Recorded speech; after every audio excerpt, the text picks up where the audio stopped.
হ্যাঁ শুনো,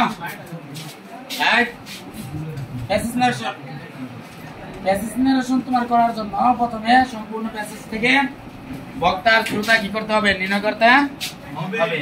বক্তাকে রিপোর্টিং ভার্বের সাবজেক্ট আর শ্রোতাকে রিপোর্টিং ভার্বের কি অবজেক্ট ধরে নিতে হবে।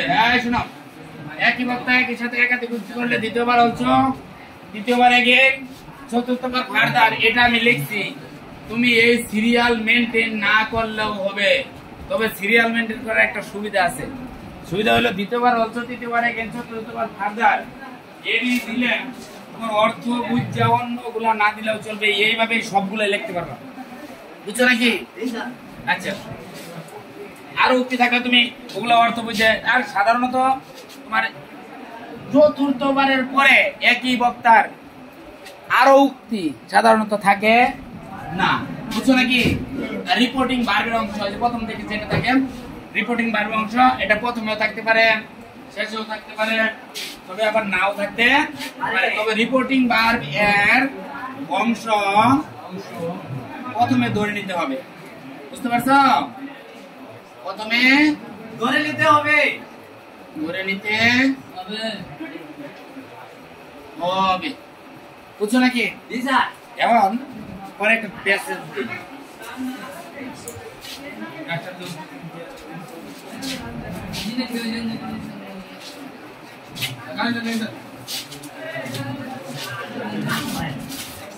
দেখো, তারপরে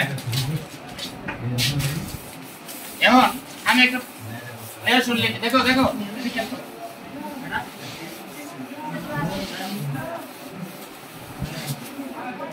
হ্যাঁ এদিকে খেয়াল করো। The beggar said to me, the beggar said to me, ভিক্ষুক আমাকে বলল, বাবা give me some money, give me some money.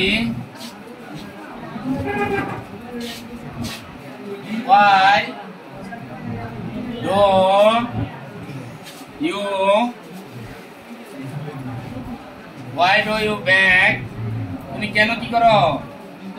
ভিক্ষা করো। Don't you have any child? তোমার কি কোনো সন্তান নাই? I reply.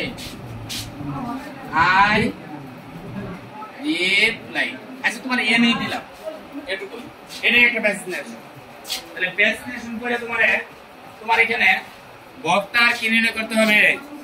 শ্রোতা নির্ণয় করতে হবে। এখন the beggar said to me, ভিক্ষুক আমাকে বলল, বাবা give me some money, বাবা আমাকে কিছু টাকা দাও।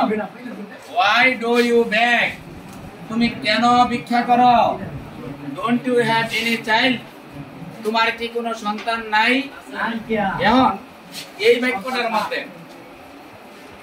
মধ্যে প্রথম বাক্যটা কার দেওয়া আছে? এই প্রথম বাক্যের বক্তা কারা? বেগার। শ্রোতা কারা? মি। দেওয়া আছে এনুকা রিপোর্টিং ভার্বের অংশ দেওয়া আছে নাকি? দেওয়া আছে না?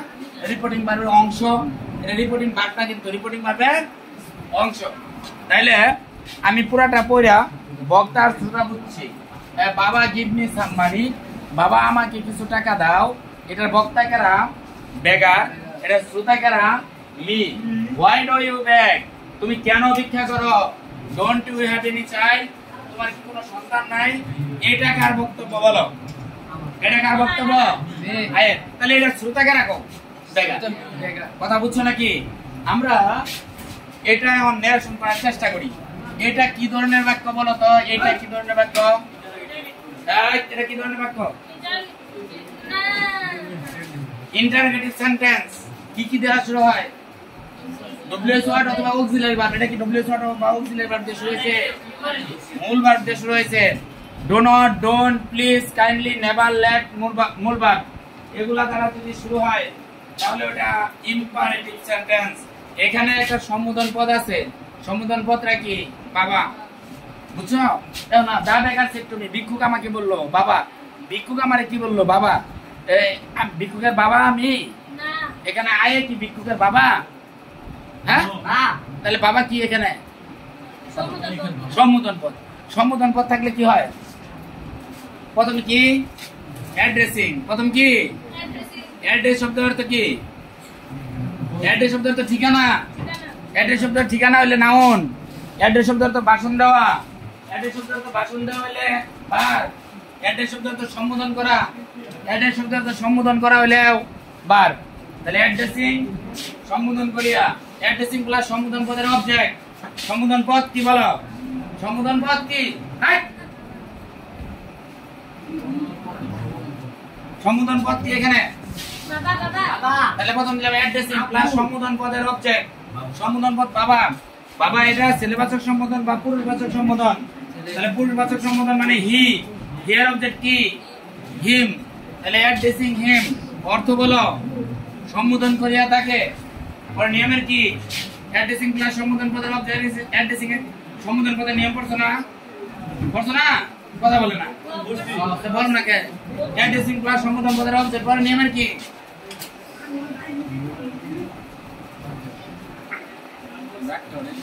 অ্যাড্রেসিং প্লাস সম্বোধন পদের অবজেক্ট। পরে নিয়ম কি?